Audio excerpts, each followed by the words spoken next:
আগামী 6 জুন 2024-25 অর্থবছরের জন্য 7,96,900 কোটি টাকার বাজেট প্রস্তাব পেশ করবেন অর্থমন্ত্রী আবুল হাসান মাহমুদ আলী।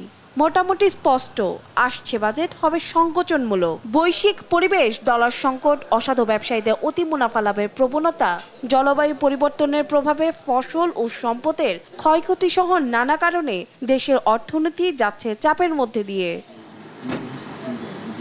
আগামী অর্থবছরের বাজেট চলতি অর্থবছরের চেয়ে 4% বেশি।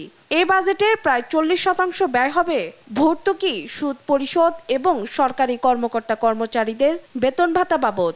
অর্থ মন্ত্রণালয় বলছে এ তিন খাতে 3,14,700 কোটি টাকা বরাদ্দ দিতে হবে, যার মধ্যে ভর্তুকি ও প্রণোদনা বাবদ 1,11,000 কোটি টাকা, সুদ বাবদ 1,16,000 কোটি টাকা আর বেতন বাবদ 87,700 কোটি টাকা ব্যয় হবে।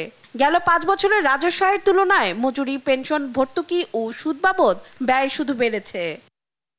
দেশে অর্থনীতির এমন প্রেক্ষাপটে অভ্যন্তরীণ ঋণ, ভর্তুকি ও অন্যান্য অপ্রয়োজনীয় ব্যয় কমিয়ে আনা এবং রাজস্ব বাড়ানোর পরামর্শ দিয়েছেন বাংলাদেশ ব্যাংকের সাবেক গভর্নর ডক্টর সালেউদ্দিন আহমেদ। প্রশাসনের ব্যয় বাড়ে, প্রশাসনিক কর্মকর্তাদের অ্যালাউন্স বাড়ে, নানা রকম সুযোগ সুবিধা দেওয়া হয়। কতগুলো আশ্চর্যজনক জিনিস আছে। প্রশাসনের যারা লোক, তাদের যে আপনার পেনশন বেনিফিট, সেটা সামাজিক নিরাপত্তা হিসাবে ব্যবহার করে। এটা কি সামাজিক নিরাপত্তা? সামাজিক নিরাপত্তা কাদের জন্য?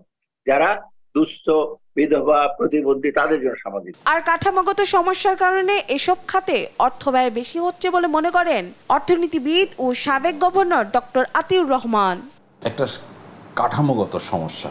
আমরা যে কাঠামোর মধ্যে আছি, যেমন বেতন তো বন্ধ করতে পারবো না, পেনশনও বন্ধ করতে পারবো না, সুতরাং রেট অফ ইন্টারেস্ট যেটা তোমার বিভিন্ন ঋণ করেছি তার তো কিস্তি দিতে হবে, তার রেট অফ ইন্টারেস্ট তো দিতে হবে। তো সেই জন্য সেটার জন্য যে খরচ, সেটাও তো বন্ধ করা যাবে না। সেই জন্য এটা বোধহয় দেওয়াই লাগবে। সেই জন্য চেষ্টা করতে হবে যে এই খরচগুলো যাতে আর না বাড়ে। ঋণ পরিশোধ, পেনশন এবং ভর্তুকি বাবদ যেন অযথা কোনো ব্যয় না হয়, সেদিকে সরকারকে বিশেষ নজর দেওয়ার পরামর্শ বিশেষজ্ঞদের।